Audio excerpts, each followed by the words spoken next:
Jordan. Oh, a spectacular move by Michael Jordan.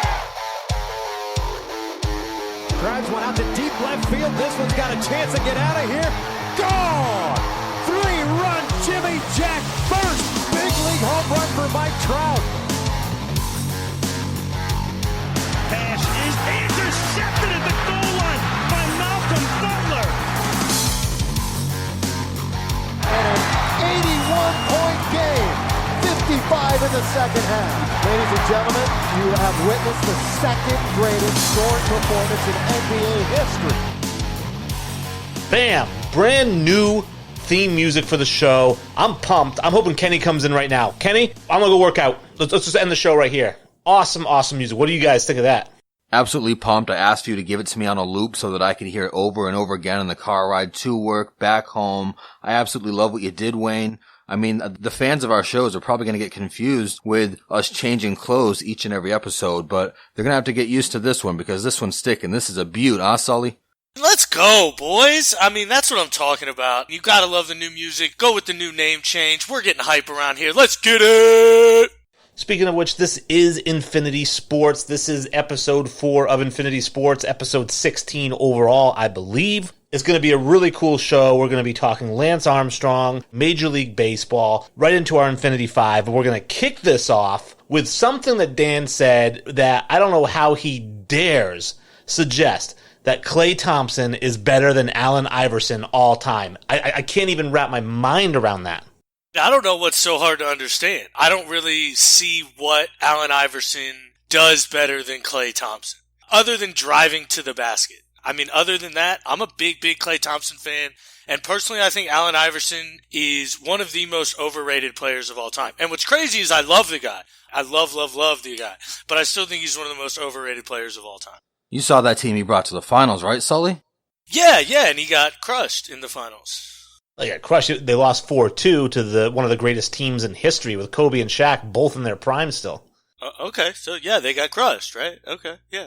Well, you know, I love numbers. Don't we all love numbers? That's my favorite. It's like cookies and ice cream and numbers. And let me tell you some numbers. Average points per game for his career, 26.7 to 19.5. 5-time scoring champion, 30 points per game. Klay's never averaged 30 in his life, and he's never even come close to sniffing the top 5 in scoring in the NBA. What's up there?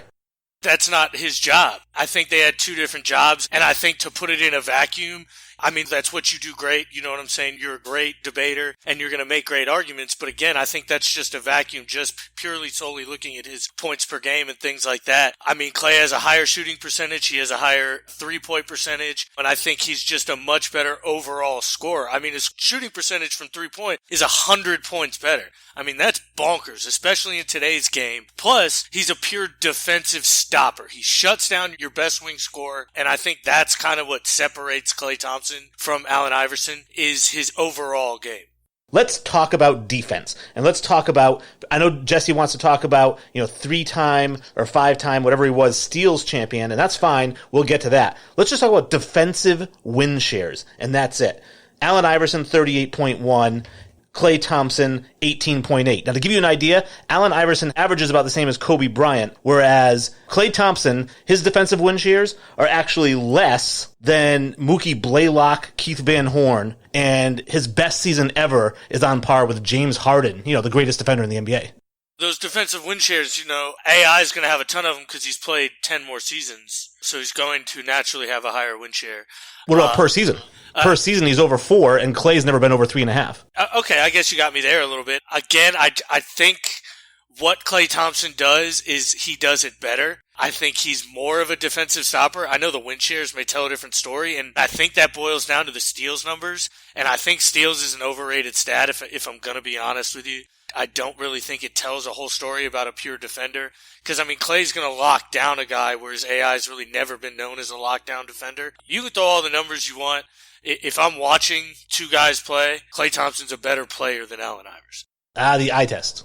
He certainly has some scoring outbursts where we saw him actually go for an NBA record, 37 points in one NBA quarter. We're talking about Klay Thompson here. So he is a guy that is a flamethrower from deep. He also set an NBA record with 14 threes in one game. So he is a scoring machine. I think both are playing in somewhat different leagues, but I personally feel like Allen Iverson is the better all-time player. Sully, you did bring up a good point that AI had more time in the league, that his career did extend longer than what we've seen Klay do so far. I just struggle to say that Klay's a better player because we haven't seen him do it without the cast that he currently has around him. You know, having Steph Curry on that team, and personally, Steph Curry is one of the best shooters, the top 2 shooters of all time. So, I mean, to say that Klay Thompson has had the opportunity to lead a team like AI did, I struggle to agree with that aspect when I brought up the NBA Finals. I think that's kind of a hindrance to him, is that he's been on a team. If he's had a team that's been on by himself where he's the number one option, I think he dwarfs Allen Iverson's scoring numbers. I mean, you've just said it. He's never been the number one option, and he's averaged 21, 22, 22, 20, 21 in these last 5 seasons. So I think that's actually kind of been a hindrance to his overall greatness. Now, obviously, it's allowed him to get 3 NBA championships and things like that. To the defensive point, AI never made an all-defensive team. Granted, Klay Thompson's only made 1, but that still counts for something. And he also plays in a league where he's got Kawhi Leonard in a position that he has. He's got Paul George in the same position. So he's got these defensive stoppers that he's got to get by. Now, I know Allen Iverson did too, and that's probably why he never made an all-defensive team, because let's be real, he had Gary Payton ahead of him a lot of the times. But, I mean, I just think the separation is there enough defensively. And scoring-wise, I understand he doesn't have the same numbers, but I think if he had the opportunity, he would. I mean, obviously, like Jesse mentioned, the guy can put numbers up in bunches. And, I mean, he's got NBA records galore. So I just think, just me personally, I just have him ahead of AI. Okay, and how about the Philadelphia 76ers teams that Allen Iverson was part of? Would you say that his supporting cast was better than Klay Thompson's supporting cast? Well, God, no. Of course not. Well, then how come he averages 3 times the assists that Klay Thompson does? 6.2 to 3. Or no, 2.3. He's a point guard and one's a shooting guard. He's a point guard who puts up 28 shots a game? Yeah. He's a shooting guard. He's 6 feet tall. I understand what I mean, you watched the game. He was the primary ball handler for that team. Let's not act like he wasn't. Yes, he's listed as a shooting guard, but let's not act like he wasn't the primary ball handler of that team. We all watched those 76ers teams. I mean, that guy was touching the ball every single solitary possession. That's why he has twice the assists, 3 times the assists. Until Scottie Pippen came along, Michael Jordan was the primary ball handler for the Bulls. He was never a point guard in his entire life. No, but just because he's the primary ball handler, if you, like, LeBron James was never a point guard in his entire life. You still consider the guy a point forward and consider him the primary ball handler, and that's why he has so many assists. I mean, let's be real. If you're going to bring up an assist stat, you have to put it in context. Klay Thompson doesn't ever dribble the ball.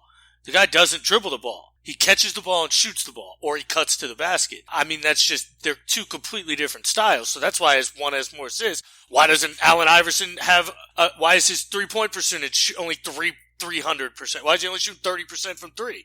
He's not a good 3-point shooter. In today's game, I mean, you can't have that shit. I don't know. I don't know. I just think one's better than the other. Michael Redd's a better 3-point shooter than Allen Iverson, so I guess he's a better all-time player. No, I mean, he doesn't play defense as well, so I mean, I think there's the difference.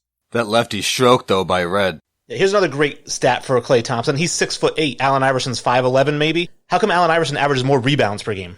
Well, by 0.1? Yeah, whatever it is. 6'8" to 6 feet. Like they average the same amount of 3.5 to 3.6. Like that's what we're arguing right now. Let's say they're tied. Let's say that they're tied. Okay, I average as many rebounds per game as Kawhi Leonard in a men's league. Because I don't think height has anything to do with rebounding. I mean, Dennis Rodman's nothing. arguably the greatest rebounder of all time, and he was 6'8". You know, Charles Barkley repeatedly pulled down 20 rebounds a game, and he was 6'6". I think it's more about position and things like that. Again, Klay Thompson spends 80% of his time outside of the paint. Allen Iverson lived in the paint. I mean, it was his game. He just lived in the paint.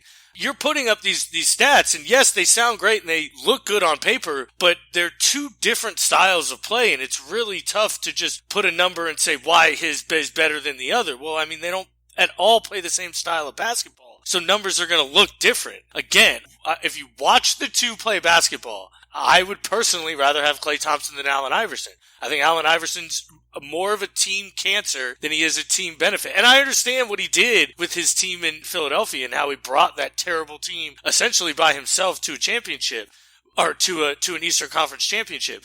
But you can't build around a guy who takes 28 shots a game that can't hit a lick from three and is 5'11". I mean, I don't see it. So to sum up the debate then, this is just to sum it up. In every single statistical category that exists in the game of basketball, with the exception of three-point percentage, Allen Iverson is superior to Klay Thompson, but he just doesn't pass the eye test. That's where Klay's better.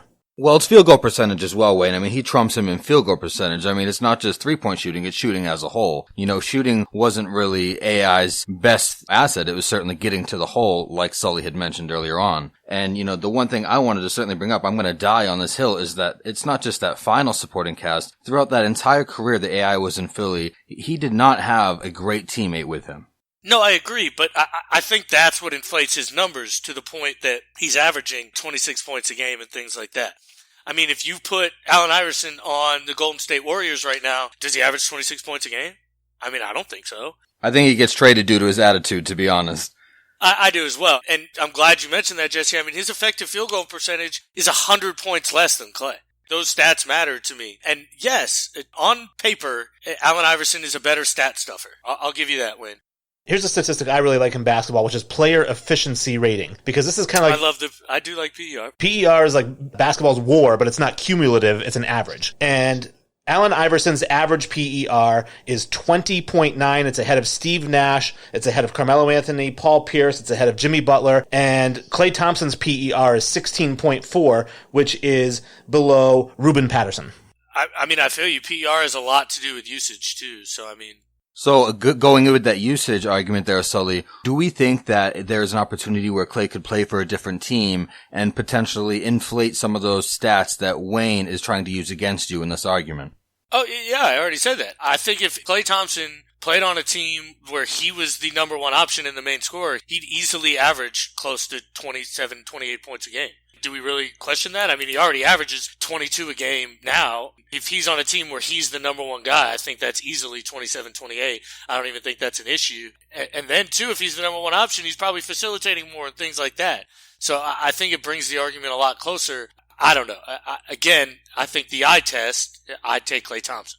And I think that this is an area where we agree to a point, which is I've been saying for the last 2 or 3 years even, that Klay Thompson is a 30-point-per-game scorer. He's just not on the team to average 30 points per game. And I do think that he is an MVP candidate if he's the star of a team. So I do agree with you there. I'm just saying that where they stand right now in their careers, Klay Thompson retires today, he's not even going to be mentioned in the same breath as Allen Iverson. Okay, I may be able to concede that argument to you. You know, I'm doing a little projection. I mean, obviously, Klay Thompson's only been in the league, 8 years? So I'm projecting that he plays probably another 6 or 7 and kind of continues and then maybe even plays a little more where he just has the Ray Allen role and he just fucking shoots 40% from 3 forever and things like that. And then my argument has a better crutch to stand on. So maybe I'm doing a little projection, but I have no issue with that because I don't know. I'm just a big Klay Thompson fan. You guys want to talk some bikes? That is a great segue, Jesse, into our next segment, which is ESPN does such fantastic documentaries. The 30 for 30 series has been phenomenal. The Two Bills, You Don't Know Bo, Brian and the Boz, they're all great. And the most recent one was Lance. And it was a 2-part documentary. It's all about Lance Armstrong. And I thought it was personally captivating given everything that he's been through. And I say him, I mean, I know he's done a lot of things to other people too, but just, it was such an interesting story and to get his point of view and his unapologeticness about being an asshole. Like, he's just like, I'm an asshole, whatever. Oh, absolutely. He was the most cocky guy that you could see that had 7 titles stripped from him. This guy had the opportunity to come out and be more honest and say that he would do things different, but he, in several opportunities then said, no, I would absolutely not do anything different than what I did. So I took a lot from that. I took a lot from the fun documentary. I learned a lot from it, to be honest. I'm not really a huge cycling fan. I've never watched the Tour de France. So I did enjoy, like the documentary previous to this in The Last Dance, the amount of honest interviews that we saw from people that hated him, from people that lost money due to him, lost fame due to him, different commissioners, former teammates. So this was a very deep documentary, even though it was only 2 parts. Boy, I 100% agree. I mean, I went into this not really expecting much because I'm not a huge cycling guy. I didn't really follow this whole thing while it was going down either, to be honest with you. You know, I just didn't really give a shit. But man, going back and watching this, I'll tell you what, it was incredibly captivating. There were some points that, he's got a ton of likenesses to Michael Jordan. He mentioned that he would create things to motivate himself, to get pumped up and things like that, which Michael, we know, did. And he had this asshole kind of bully persona that, I think just these greats have, where people take them as just pure assholes. And it's really just, hey, look, I know I'm better. I just plain and simple know I'm better. And yeah, that comes off as kind of asshole and pompous, but I don't really think they even know they're doing it. They just truly feel they're better. And I just saw the likenesses there in the two greats. And I just thought it was absolutely amazing.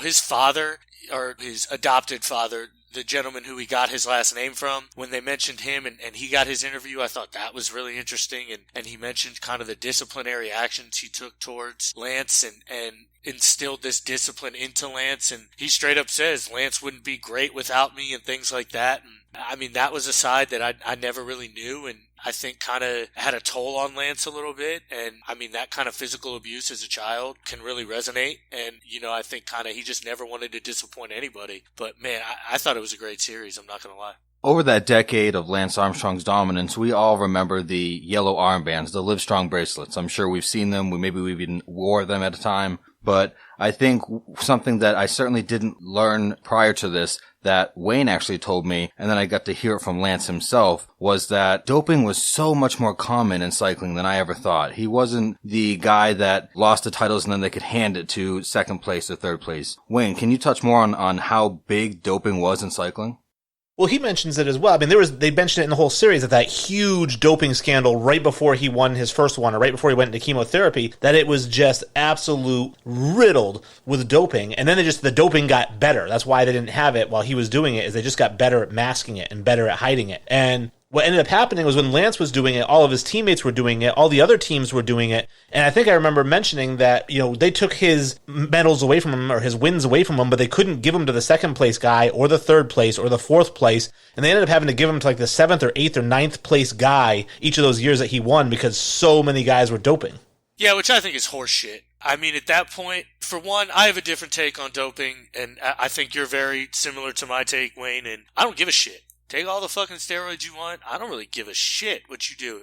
I don't care. If you want to do that to gain an advantage, by all means, go for it. If that's what you think you need to do, go ahead. And if all the other teams are doing it, does it really give you that much of an advantage? Let's be fucking real. If every other team is doping, then they're on the same playing field, and he still is just better. They did a great job of explaining it as EPO, which isn't even a testosterone steroid or anything like that. What they mentioned is it creates more blood cells and allows more oxygen to go through your body, which allows less acid buildup, which means your muscles can go for longer, essentially. It's a tremendously advantageous thing to have for cycling. Now, if everybody's using it and everybody is getting this 10% advantage, they mentioned there's a 10% advantage that this EPO gives you. And they mentioned that there's a 2% difference between the last place cyclist and the first place cyclist. That's the advantage that this stuff gives you. And so if everybody's taking it, and if you're not taking it, they did a couple interviews with guys who weren't taking it, who just weren't a part of the Tour de France teams, because you can't fucking hack it. You just can't cut it. You can't compete with these guys. And I truly understand why they do it, and I don't care if they do. It's their body, it's their choice. Do whatever the fuck you want to do. I think one of the biggest things I saw in that interview was when Lance was asked if he thought that the EPO and the blood transfusions there had anything to do with him getting sick and him being very near death. So yeah, he does mention that, but to be fair, he mentioned specifically the human growth hormone, and it was in its infancy stages kind of then at that point. To be fair, the stuff they're giving out now is, it's just a total different ballgame, and it's a total different animal. EPO specifically, I don't know if it would be able to cause cancer. He mentions the growth hormone very specifically as to what he was taking that he thinks may have had an issue, and he just says because growth, if it's going to grow good things, it's also going to grow bad things. But, it's obviously something that you can't discount. It's obviously where you're putting a foreign substance in your body, so you're going to be worrisome that it can cause damage. Well, like I said, I took two major points from the whole documentary, really. And the first one, I didn't realize how close to death he really was. I knew they removed a testicle, and that was always the joke, hey, Lance is riding with one ball, or whatever it is. But, it was in his lungs, it was in his brain, and the doctor saying, yeah, I told him he has a 20% chance to live, just so that he wouldn't give up. Yeah, the stage 4, I wasn't aware that it was that severe. Stage 4 is, you're dead. You don't come back from stage 4 cancer. So that was, God, props to that guy. Props. So again, it was a very fun documentary. I think we all took a lot from it. I have one last comment and then a question for you guys. My last comment is, look at Oprah Winfrey being the one that actually gets Lance Armstrong to come out and tell all of his truths. Just the impact that Oprah had at that time. That was where everybody went to kind of spill their guts. And then my question for you guys is, would you give his 7 Tour de France titles back to him? Did he earn those? Yeah, I would give him back to him, but I also don't want to put an asterisk next to Barry Bonds' 800 career home runs or whatever it is. I don't care that he used EPO. Everybody was using EPO. What helped him win those championships wasn't the EPO. It was his determination, his drive, his unwillingness to give up. That's why he won those. It's like people talk about when they talk about steroids. I've always heard people say, I wish I'd taken steroids in high school. I'd be in the major leagues. No, you wouldn't, because you don't go and work out every single day. You can't just take steroids and then you become a great baseball player. You need hand-eye coordination. You need to work out. You need to practice at it. You need to spend 8 hours a day in the batting cage while taking steroids. So it's not just steroids. It's not just EPO. Lance Armstrong is what won those championships, not EPO. Thank you, Wayne. Bro, let's give a clap right here, boys and girls. I mean, that's the argument that I can't stress to enough people. I'm going to be very open and honest with you guys. You guys both know this behind the scenes. I take TRT therapy. I take steroids. It's administered by doctors. And I think it's the greatest thing that's ever happened to me, if I'm being quite honest with you. I've never felt better. I've never felt, just better in general. At the same time, if you just take it and don't do anything, you're just going to be a fat piece of shit like you are now. You have to work harder than you would have before because you can work harder. And I don't think people understand that, is that, yes, these guys took things to speed their process up. And yes, they're technically illegal things and they are performance enhancing. But you still have to train harder than every other person on the planet to be the greatest, regardless if you take steroids or not. Yes, it will help you get there quicker and faster, but you still have to train harder. You still have to break down and destroy your body, and all that steroid does is help you grow it back faster so you can do the same thing again tomorrow. And to have that determination and drive is what separates the truly elite and special players from the average and good ones. It's not steroids. It's the fucking drive to make it and want it happen. And I think that's the true and big argument that everybody fails to see. They just think, you put this in your body and it's a miracle drug. Well, that's not at all what happens. If you don't work twice as hard as the next guy, you're not taking advantage of what you're doing, and it doesn't really have that much of an effect. Big point that I took away as well at the end here is that, he's talking about, I've forgiven these people and I was kind of a jerk to these people looking back at it. I was a horrible person to these people. And that's all well and good. But the thing that stood out to me is when they asked him about Floyd Landis, or he said, I could be Floyd Landis. I could wake up every morning and be a piece of shit. And they said, really? That's how you feel? He goes, yeah, that's exactly what he is. And Floyd Landis is just the guy who told on him because he kept his mouth shut for 2 years. And then when he asked for a spot on the team, they're like, no, sorry. And he's like, dude, I covered your asses for 2 years. Now you're not going to give me a spot on the team? All right, game on. And now Lance Armstrong thinks he's a piece of shit? I don't think so. And it doesn't seem like Floyd holds any sort of animosity towards Lance. I think what it was is that Floyd Landis, when you watch this, he's a type A alpha personality. And so is Lance. And I don't doubt for a second that when they were riding together, they butted heads just personality-wise. And that's why Lance just doesn't like him. I think it goes a little deeper than that, to be honest with you. I mean, I don't know. I kind of side with Lance on this. I mean, I don't know. Shut your fucking mouth. You're really going to be that of a little bitch that you go and tattletale after, yeah, you got caught. That sucks, man. I'm sorry for you. You got caught. I understand. You kept your mouth shut. You didn't tattle on the whole sport like you shouldn't have, like you shouldn't do. And then now we came back. Yeah, we came back. We got a team. But like they said, you're radioactive, bro. We can't let you on. We let you on, and then it's just guilty by association. It brings our team down, everything like that. The fact that you can't be a man and understand that and take it personally and be so fucking petty about it, I don't know. That really did bug me. I didn't really enjoy Floyd Landis' take on that. It just seemed like that whole point made me like him less. He was like, well, they didn't like me after 2 years, so I told on them. Wah. I just didn't like that side of it. Well, I just thought the fact that Lance wouldn't let it go. I mean, so he told on you, but were you doing it? All right, so it's like, if you're cheating on your girl and somebody tells your girl, don't be mad at them, you shouldn't have been doing it in the first place. Yeah, but it's a whole different thing. Like, this goes like deeper into like sports, I think, in general, and you don't break the seal of what goes on behind closed doors. And I think that's what Floyd did, and he did it with malice intention. He did it to purposely burn a ship down, not to be a good guy and like stand up for something good. He did it to like be a fucking dick. And, you know, he did it to be an ass and like not to be like, you know, I don't even know. Like, and it's just, that's what bugged me about it. It just didn't sit well with me, and it still doesn't, you know, and I don't know. Ultimately, what Floyd Landis is responsible for is making sure that America doesn't care about cycling that much ever again. The NFL season is upon us, and it's time to start talking about different divisions, how we think these teams are going to do, how we think they're going to end up, are they going to make the playoffs, who's going to be the most valuable player of that division, who's going to be the least valuable. There's a lot of talk about it right now. We figured we'd kick ours off with the NFC South and our resident Tampa Bay Buccaneers fan to get his take. I have an idea what it is. So let's go to Dan. What do you got for the NFC South? Let's go, baby. I mean, is there really an argument here? I think we can start it off with the Bucs. Quick breakdown. I think we're going to end up going 12-4 this season. I think we are going to win this division, and I think we will have the number 1 seed in the NFC. I just really think what we've done is kind of perfect for our team. We gave Tom the weapons he needed around him. We've rebuilt this offensive line. I know a lot of people think it's a weak spot, but personally, I really don't see it that way. I think Donovan Smith is a really solid player. Ali Marpet's a better than good left guard. Ryan Jansen's a top 5 center. I think right guard we're a little weak. Right now we got Alex Kappa, but who knows? And then Tristan Wirfs, the rookie, I think is obviously going to be a really great player. On defense, you know, I think our secondary is going to be the linch point on how good we do.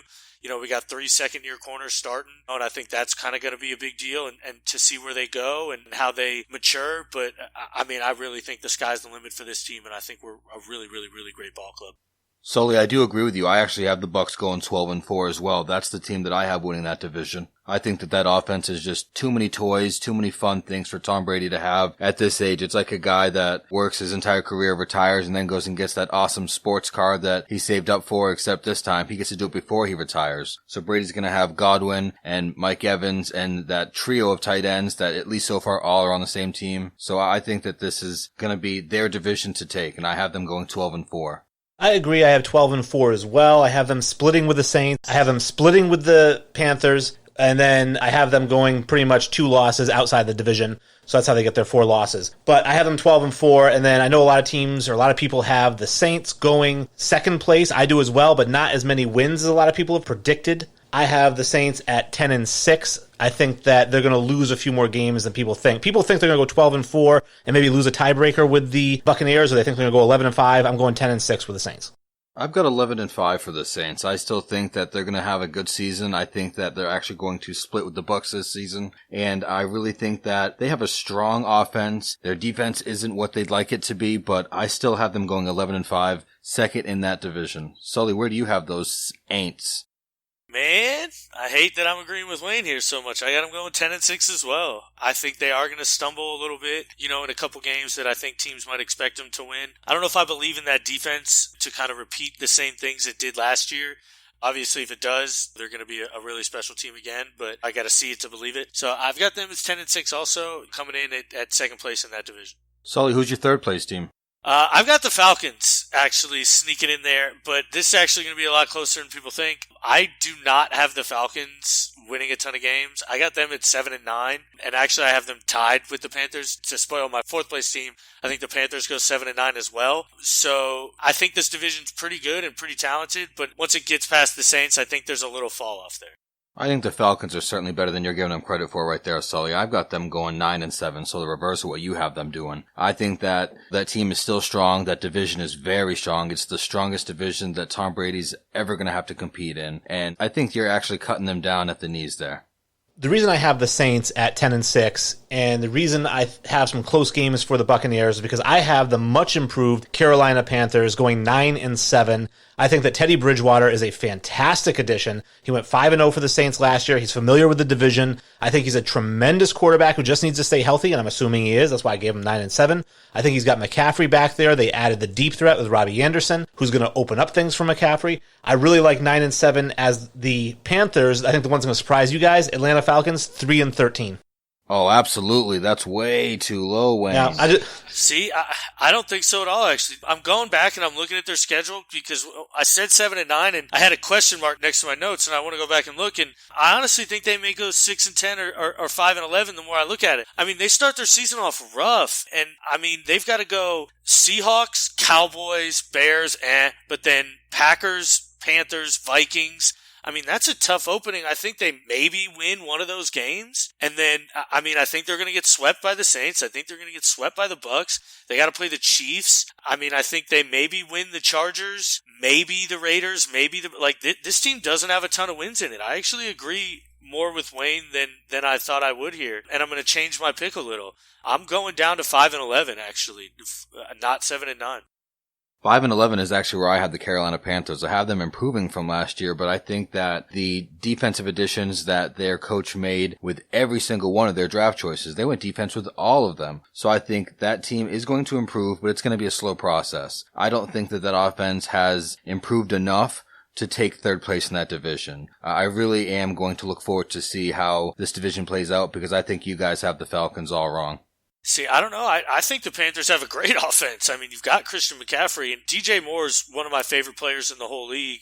I think he's truly about to explode, especially with Teddy Bridgewater. I really, really, really expect big things from DJ Moore. And then I think Curtis Samuel's a really underrated weapon. I think that team's pretty scary. You already mentioned their defense. I think Matt Rule is just going to bring a culture change. And, I don't think 7-9 is all that great, but, I mean, I think they're just going to be a different ball club, and I see a regression out of Matt Ryan and just out of the Falcons in general. I agree. Wayne, let me ask you, who's your division MVP? Well, I was just going to say, so my division MVP goes to the 9-7 Panthers, and it's going to be Christian McCaffrey. I think that he is going to have a 2,000-yard all-purpose season because I think that addition of Robbie Anderson on the outside, they're going to have to double cover over the top because he's so fast. You've got DJ Moore, who is fantastic. Like Dan mentioned, you have Samuel. And then that's going to give Teddy Bridgewater, who I think is a very cerebral quarterback, that check down to Christian McCaffrey. I think he's going to have 100 receptions and probably 800 yards receiving. And then, of course, he's going to have 1,200 yards rushing. I don't hate that pick at all. Yeah, that could most definitely happen. I think, they're going to continue to use him. I was certainly surprised when the Panthers and McCaffrey came to an agreement on a deal, but they're going to continue to use him like crazy. I'm not sure that's my guy because my guy is going to go to the division winner, and that is Mike Evans. I think that Mike Evans is a toy unlike Tom Brady's ever had before. That tall freak of nature. He's going to actually, in my opinion, have more touchdowns than he's ever had. And I'm talking about Mike Evans here. So I think that a guy that is that tall and is such a threat in the end zone, a lot of people are going to consider the tight ends being where Brady's going to throw to. Mike Evans is going to have a freakish year. And I'm obviously going with that man, Tom Brady. I've talked about it earlier. I don't see any reason why he can't throw for 4,200 yards, 40 touchdowns, and 10 picks. And I just kind of fully expect him to hit those numbers. And if he does, obviously Mike Evans will be a huge beneficiary to that, but I think everyone will. And he spreads the ball around, and so I think a lot of guys are going to get their touches. I think everybody in the offense is going to benefit, but he's just going to have gaudy numbers. I think they're going to be really fun. If I were to pick a least favorite or a least valuable player in this division, I already had it as this, but I think it's going to be even more now. And I think it's just kind of his time, and that's going to be Matty Ice. I just think this is going to be the year that people start rumbling, it's time for Atlanta to start looking for the quarterback of the future and things like that, and start planning for the future. And I just think Matty Ice is kind of going to hit his decline here. He's still got all these weapons and things like that, and I understand that, and I understand he's still putting up decent numbers, but the guy's just not winning ball games anymore, and I just think it catches up to him this year finally. Y'all are burying a former MVP.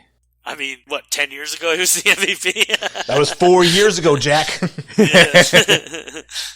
So my division least valuable player is actually, and this is going to hurt so much because I love the guy and I feel bad for what happened to his career. Teddy Bridgewater, I think that he's coming into a situation where there's so much pressure. You guys just added more pressure to him. I think with this team having such a revamped look and this offense that I don't believe in Robbie Anderson as much as I think Wayne and maybe you do, Sully, but I think that this offense is going to struggle. I don't think Christian McCaffrey is going to have as great as a year as he had. So I think that Teddy Bridgewater has a lot of pressure on him to do more than what he's ready to do. And I think that I really believe he's my least valuable player for the NFC South.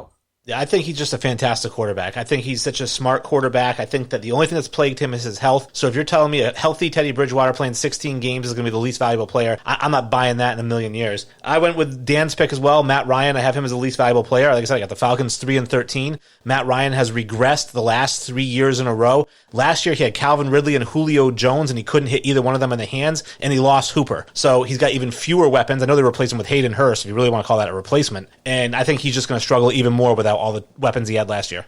Man, we need to burn this shit down. Why do we keep agreeing, man? What is happening? I don't know. It's gross. Now, the big news that's going on, because there really isn't a whole lot of news in sports, but this is one of the big stories, is Major League Baseball. We all want it back, and the owners and the players cannot agree on terms for the season. How long are the playoffs going to be? How long is the season going to be? And most importantly, how much are they going to get paid? Right now, the newest proposal I had seen was a 76-game schedule, and the players were going to get paid 75% of their agreed-upon prorated salary. In other words, you'll get paid 57 games for the 76 you're playing. Like, get the fuck out of here.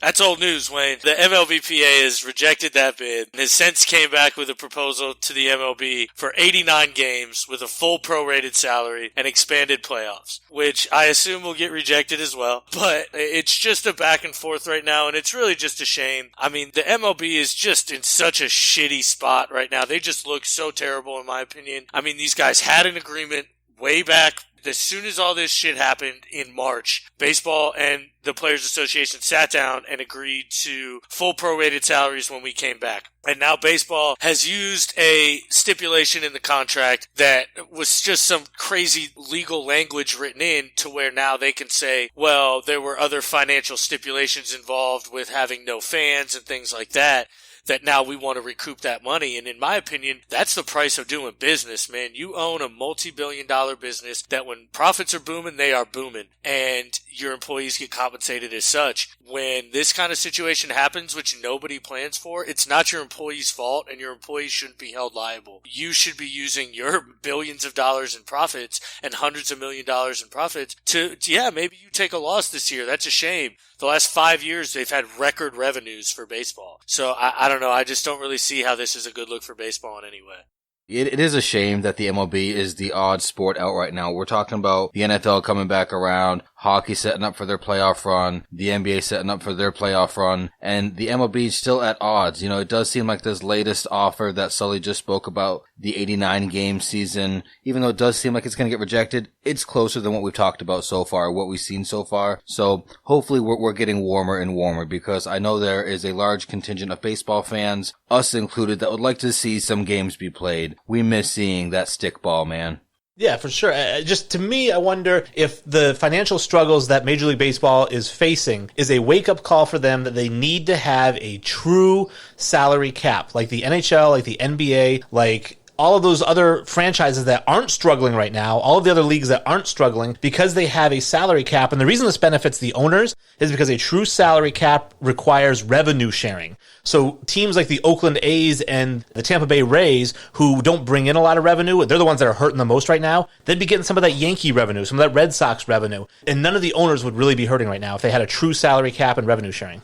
It's a fantastic point, Wayne. I mean, and it's time that baseball turns this curve and does what every other league is doing and has this salary cap and has this, parity that allows teams to not just hoard players and allows teams to not, like, what the problem now in baseball is small market teams that have no chance in winning and aren't the Rays or Oakland that still put out quality baseball and can still manage Moneyball in a great way where they can still win 90 games and still have a bottom 5 payroll. These other teams that have bottom 10 payrolls and aren't even trying to win ball games. I mean, what kind of product is that they're putting out? They're not even trying to win in any way whatsoever. They're just trying to put whatever product they can on the field to maximize profits in the long run. And I mean, that's just not the way baseball should work. You should always be trying to win and do better and things like that. And they just need a complete overhaul. And hopefully this brings it around because I mean, it's really, really, really needed. One of the other things about the salary cap is I know a lot of people think that the salary cap, the players won't agree to it because they won't make as much money. Completely false, 100% false. The owners won't agree to it because they won't make as much money. If you have a salary cap, you have to have a salary floor. And that means basically the players and the owners have to agree on a revenue split. Right now, the NFL, I believe, is 52% players, 48 owners. Hockey's 50-50 straight across the board. The NBA, I think, is 55 players, 45 owners. Major League Baseball right now, the owners make 63% of the revenue to 37 for the players. So if you actually had a 50-50 split with a salary cap and a salary floor, everybody's salary would go up, including the highest paid guys. Yeah, I agree with you there. The issue, though, is I don't think every contract would be fully guaranteed. As a matter of fact, I know they wouldn't. And, I think that's where I think they may lose a little bit. I think, obviously the main players would still fight for that, but I don't think every contract would be a fully guaranteed contract like it is now. But still, I think players would jump all over that. I think more of what it does, even if the highest players, like even if the Mike Trouts don't make more than $35 million a year, which I think is pretty high, the floors are going to make more. The average guy will end up making more, and that's what's important in like the game of baseball, where there's so many people in that middle tier that essentially make up the game. And I think those guys are the ones that would benefit most, and those guys are the ones that are hurting the most with a holdout and a strike. So they're the ones that need a season and want a season, and I just don't see any way it happens, though. MLB just wants too much. I mean, if you don't make the playoffs in this quote-unquote format, this 76-game format, you're only getting 50% of your pro-rated salary. So, I mean, like, that's bonkers. A guy like Mike Trout, who's scheduled to make $34 million a year, could end up making a little bit over $7, a little bit under $8 million a year if he doesn't make the playoffs.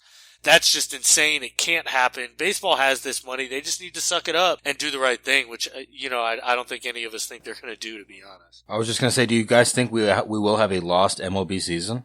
I don't think so, because I think that they're at the point now, like I had mentioned earlier, that they're getting proposals out there every single day or every other day. The owners do want to get this done. The players want to get it done because they're not getting paid anything right now. So everybody wants to get it done. I think they're really close. I just think that who's going to give up more? I honestly think it's going to be the players, because whenever these labor disputes happen, I always feel like it's the players that end up losing. See, I agree. I think whenever these labor disputes happen, it's the players that end up losing, and I just don't see any way the players are going to lose in this. I think they've got their feet firmly in the ground. I think they're going to entrench into there, and I think they're not moving. They want full prorated and nothing else. And if they don't get that, I don't think they're playing baseball, and I just don't see that happening right now. I really don't. There is a short window for baseball people. They're still talking about the end of October being that latest window they'll push it due to contractual negotiations and obviously weather. Well, talking baseball has actually led us into our Infinity 5, which is we got to talking, since we're going to talk about baseball at the end of the show, we said let's talk about who we think the top 5 players going into a 2020 season, if there is one, are going to be. Who are our top 5 guys? Now, I know that there's probably going to be a lot of similarities between our list. I think I'm going to have a couple that get mixed in there that maybe you guys didn't expect, but would you guys rather start off 1 through 5, since we're probably all going to have the same one, or do you guys want to go 5 through 1? I think we should start 1 through 5 because no shock here, I think. And if you don't have Mike Trout here at 1, I don't want to hear the rest of your list, if I'm being quite honest. So, yeah, I think we can all agree we got Trout at 1, and then I think we can work our way down from there. You say you've got these shockers. I think my 4 and 5 may be a bit of a surprise too. So, yeah, let's just work it that way. I have a surprise fella in my 5, but I'm going to go ahead and go with Sully. Trout is my number 1, and he should be everybody's number 1. Wayne, he's written down as your number 1, right? Of course, yeah. I was going to have Sully actually give me all of his reasons why he's number 1, just to kind of pump his brakes, which I know he'll love to do.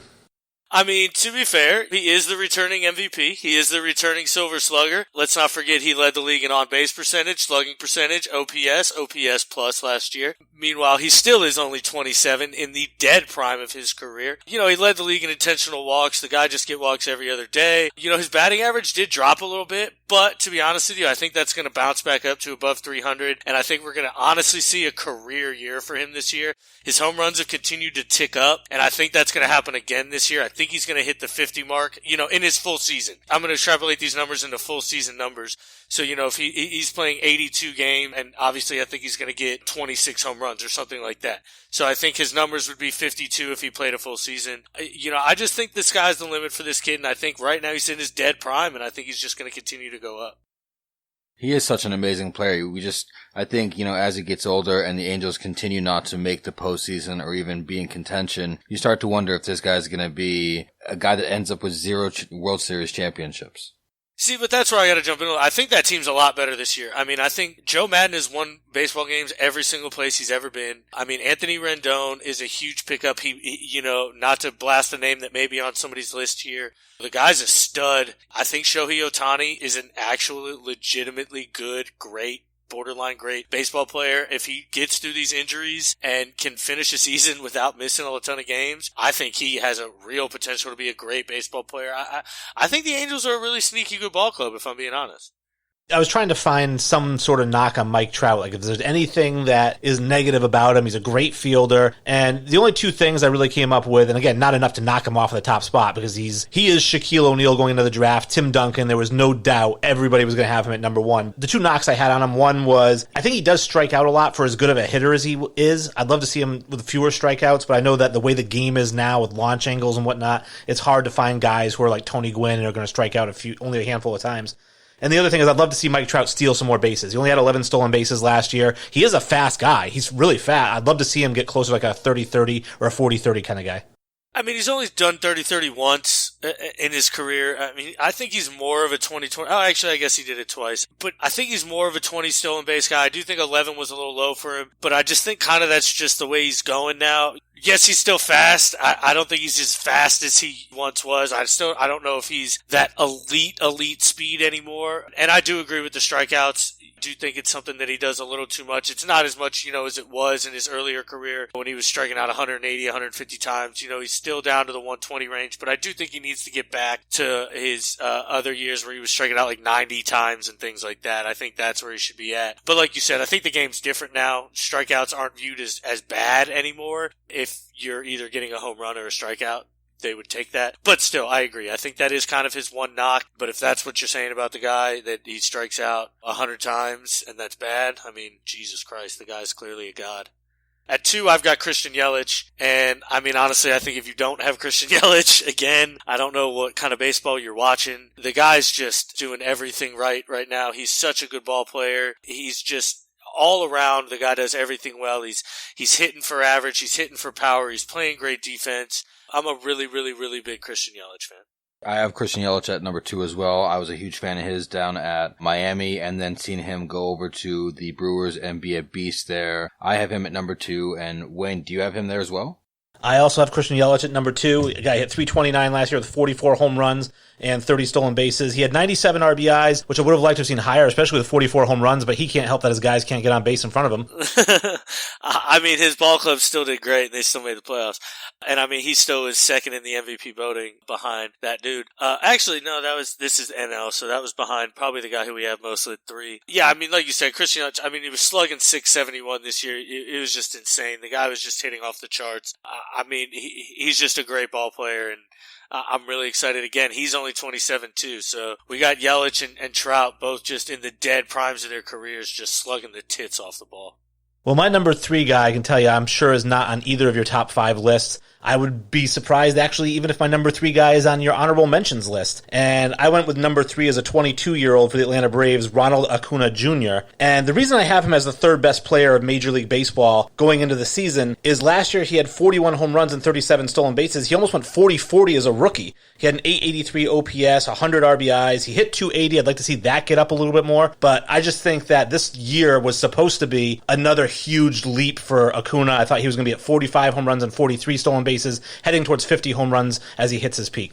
Well, don't be so sure, Wayne, because Ronald Acuna's, not to skip over 3, because I have Cody Bellinger there, but Ronald Acuna is actually number 4 on my list, so I'm not shocked you have him there at 3. I agree. I just think the sky's the limit for this kid. You mentioned he hit 280. You talk about strikeouts, and a lot of them. This guy struck out 190 times and still hit 280. So I think if he follows a similar career path as Mike Trout here and gets his strikeouts under wraps and drops those down to 120, 110, around that area, still walks the way he walks, still hits the way he does, he's going to be a 290, 300 hitter. He's going to be, I mean, he just has all the makings of a tremendously great ball player. I think his stolen base numbers are going to come down a little, but I still think he's got a real shot of being a 30-30 guy for the next 2 or 3 years. And I think he's just really coming into his stride here at 22. I mean, I think the sky's the limit for Ronald Acuna, so I don't hate him at 3. I still have Cody Bellinger at 3 right now. I just think he's put it together already, and he's ahead of where Acuna is as a hitter. So I think that's why I'd have him. You know, he's only striking out 100 times. He's hitting 305. The guy gets on base at a 40% clip. You know, he's got a 400 on base percentage and 629 slugging percentage. I mean, he's just crushing the ball, and he also plays defense at a really high level. He's a Gold Glover out there in the outfield position. So I'm just a huge Cody Bellinger fan. That's no knock on Ronald Acuna at 3, because like I said, I had him at 4. I just think the top 3 are kind of set in stone right now, and I think that's just the way I'd have them. But man, Acuna's a special ball player. I do have Belly at number 3. I think his position versatility, the fact that he can play first base and then also go out there to the outfield. He's a young guy that is, showing so much power. I remember when he was coming up, from his AAA right up to that jump in the MLB, and didn't he win Rookie of the Year, Sully? What's that? Yeah, of course. Yeah. Yeah. So, I mean, the guy's a pure beast. He's part of that new wave of minor league players that don't spend a lot of time floating through the system. They come into the draft already ready, and they spend maybe a season and a half, and they're already making an impact. So he was part of that wave, and that's my guy at 3. I love this guy, and he's going to be great for that Dodger team that just added a guy that's in my top 5, but we're not going to mention him yet. And I do want to also knock Wayne. You had some false bravado there and thinking that neither one of us had Ronald Acuna Jr. He's 6 on my list. I just have him a little bit further down than you guys. I think I'd like to see him do a little bit more for that Braves lineup, but I do have him on my honorable mentions. My number 4 actually is the one that I think may get some questions from you guys, and it's the third baseman for the Rockies, Nolan Arenado. I absolutely love this guy. I think he is an absolute stud on offense. On defense, you're getting the best third baseman in the league. I don't care what you say about Anthony Rendon. Arenado is my guy, and that's my guy at number 4. I don't think that's a bad pick. I like Arenado a lot. I think he just got a big contract extension, didn't he? So I think that he's going to perform well. He's in Colorado, which is thin air. He's going to hit a lot of bombs. I really don't have a problem with him. I honestly didn't have him in my top 9 when I wrote down my 9 names, but he could easily be there. I don't think that it's outside the box to have him in there. Not something I would argue. I think he's a really good player. He's not too old, and he's just way too good on defense and offense to not consider. No, I'm a huge Nolan Arenado fan. I mean, I think he's just a quintessential kind of all-around ball player. I mean, he's a 7-time Gold Glover, 3-time Platinum Glover. Perennially hits for 300. He's gonna slug for 350 every single year. He's gonna get you 35 bombs every single year. He's gonna get you 100 RBIs every single year. I just love that kind of consistency. He's actually my number 7. So, I mean, I can't hate on the pick there at 4. I'm gonna wait. I said my number 4, it's Ronald Acuna. I think my number 5 is who Wayne has at number 4, but we'll see here. So who do you got at number 4, Wayne? We'll see. I actually have Alex Bregman at number 4. Oh, fuck that cheating piece of shit. Yep, Alex Bregman. I have him because he has improved every single year over the last 3 years. I bet he has. He knows what pitch is coming.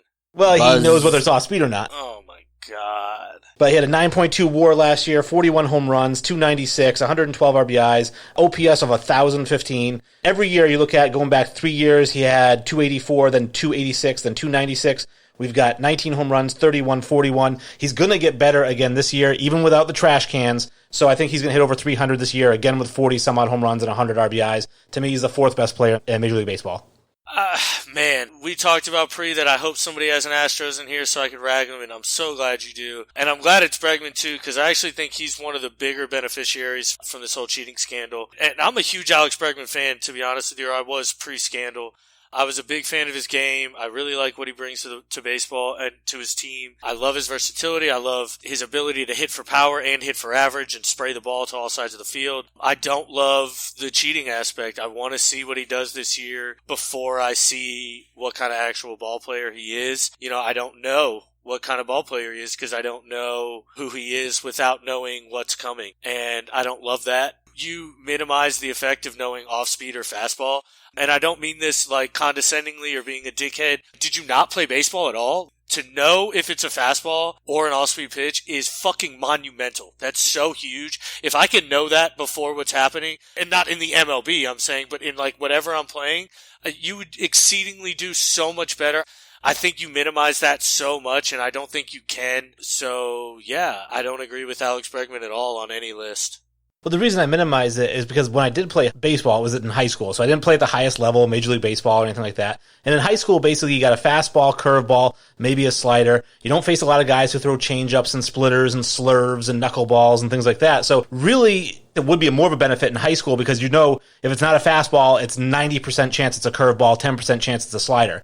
In Major League Baseball, you might know it's an off-speed pitch, but a splitter or a sinker is going to act a lot differently than a curveball, a lot differently than a slider, a lot differently than a lot of off-speed pitches. There's so many different off-speed pitches that guys throw that just knowing that you can wait on it, to me, isn't a big enough advantage. Yeah, but what you got to understand, though, is they're not swinging at those. They're waiting for the fastball. So they're sitting there and they're waiting. And so, okay, they know it's an off-speed pitch. And so unless he leaves a hanging slider or a hanging curve or a hanging change, then they're just going to let it go. And it's more than likely going to be a ball because most breaking balls start over the plate and end off the plate. That's just kind of that's like how you should throw a pitch. And so I think the whole idea is they're getting in beneficial counts knowing that off-speed's coming. Then they wait for a fastball that they know is coming, know is going to be a strike, and then they fucking pound it. I just don't know. I want to see him do it without the beneficial knowledge of knowing what pitch is coming. That's all. All right. Wayne, go ahead and redeem yourself. Who do you have at number 5? Whoa. I want to throw 5 first because this is my shocker. I got Juan Soto as my number 5 ball player going into the season this year. And I don't care if he's 20. I don't care if he's only played a full season of baseball. I think he is the most dangerous hitter that we've seen in a really, really, really long time. The guy walked into baseball at 19 years old and hit for 292 and 406 in his limited time as a rookie. And then last year in a full season hit 282 with a 400 on base percentage, a 550 slugging, and a 950 OPS. I mean, that's just bonkers. The guy hit for 35 home runs and 100 RBIs as a 20-year-old. We talk about Acuna in the sky's the limit. I just think Juan Soto is the next coming of greatness that we're watching, and I'm just really, really, really happy to be able to watch it. And if I could have ranked him higher, I would have, but I just couldn't figure the argument over the guys ahead of him. But, man, I love Juan Soto, and I think he's a tremendous ball player. Juan Soto is actually my 7. He rounded out my honorable mention. I like Ronald Acuna Jr. I just haven't seen enough of it. Yeah, I don't have a problem with it just because I had Acuna so high, and I was surprised that you guys did as well, and for the same reasons. He's a young guy who put up monster numbers, and you just assume that they're going to keep going up. And so if I'm going to believe that, then I have to believe if Acuna can do better next year or this year than he did last year, then that puts him in the top 5 in baseball. And like you're saying, the same thing with Soto. If he comes out and he hits 302 and he's got an on base of 440 or something like that, then yeah, I mean, why wouldn't he be a top 5 player? And the way they're trending, there's no reason why they won't. My number 5 actually would maybe be the shocker because Cody Bellinger did not make my top 5. Ugh. And I had Bregman over him, and then I had, at number 5, I had Jacob deGrom. And the reason I had deGrom is I felt like I had to have a pitcher. I think that MajorLeagueBaseball.com actually rates Garrett Cole higher, but I think that's wrong. I think Cole had a good year last year, but his 2 years prior were nothing super special. DeGrom every single year is going to give you 8 to 10 WAR. He's going to give you a 2.5 ERA and 250 strikeouts. The problem is he's on the Mets, so he's going to go 55 and 50 over his career because they can't score runs for him. But the guy is just a lights out pitcher. If he was on a better team, if Jacob deGrom was on the Yankees, he'd be 22 and 3. Well, I'm not surprised you picked a pitcher, considering that you value pitchers, I think, pretty highly. But I am shocked that you picked the right one, because I agree. I think Jacob deGrom he's the highest pitcher rated on my list. I have him at 10, but he's the highest pitcher rated on my list, and I have him ahead of Garrett Cole, and I agree with you. I just think you know what you're going to get, and consistency is something that is pretty odd, actually, in the pitching world. And to know what you're going to get out of Jacob deGrom every single year and just every single start, I think is just incredible. And I just think he's a true workhorse. To not have Cody Bellinger on your list is laughable. To not have the last year's MVP on your list of top 5 players going into the league when he's 23 years old is just mind-boggling to me. It doesn't make sense to me. But hey, to each his own. So at number 5, to round out my top 5 list, because we are doing the Infinity 5, not the Infinity 7, 9, 10, 12, is another Dodger, Cody Bellinger's teammate, Mookie Betts. You may call me a homer because he's a former Red Sox player, but this guy's a former MVP. He too is very young, and I think he is primed to be in that lineup and just be a mega star along with Cody Bellinger and the bevy of talent that the Dodgers actually do have. I had Mookie Betts in my honorable mention along with Bellinger. The reasons I didn't have Bellinger in there is because last year was his first really good year, and the 2 years prior he hit 260. I know he was Rookie of the Year. He hit 39 bombs his rookie year, but he's a 260, 267 guy and then jumps up to 305. If he can do that 2 years in a row, I probably would have had him in my top 5, but just it could be an outlier year, which is why I didn't have Mookie Betts in there, because his MVP year he hit 346 with 32 bombs. Last year he hit 295 with 29. The year before his MVP year he hit 264 with 24 home runs. So again, it's just an MVP year that if you take that out of there, he's not a top 5 player. And I know it's in there, so you have to leave it in there, but you know what I'm saying? It's an outlier season for me, unless he can duplicate it. Now, my only argument for that is you got Acuna in there with one season, so I don't see how you can't have Bellinger in there with one season. Because it's his rookie year. If it had been Bellinger's rookie year, then yeah, I'd probably have him in there, but the fact that he had 2 full seasons before this where he hit 260, and Acuna's only year he hit 280 with 40 bombs and 37 stolen bases, it's a career average, I guess. I mean, it wasn't his only year. I mean, Acuna's rookie year was last year. He actually won Rookie of the Year. So Cody Bellinger has one more year on him. Yes, I agree the jump in batting average is a little alarming. And it's funny you mentioned the jump in Mookie Betts' batting average. You want to know what happened that rookie season? You want to know what's funny that happened that year? Oh, Alex Cora and the trash can cheating happened that season. I wonder why Mookie Betts had such a great batting average. We'll see what happens to Alec Bregman this year with no more cheating. Okay, well, he's going to be in my top 5. That's what's going to happen. Yeah, we'll see next year when he plummets and his batting average drops 40 fucking points. Well, then I'll have somebody that'll piss you off in my top 5. All right, well, hey, guys, love another great show. We hammered it, hit it out of the park, so to say, since we just finished this segment. And again, love the intro right through to the exit here. Don't jump in, Kenny. I know that Dan's going to call for you, but thank you to everybody listening. Thank you for everybody who voted for us for Show of the Month. We're officially the Show of the Month. It was announced on the website. We're up there now. Tune in, rtfsportsnetwork.com, and check us out on the website. Check out the blogs, and check us out on whatever you listen to podcasts on. All right, Kenny, all the ladies and gentlemen are telling me that airplanes fly under the buildings. Is that right?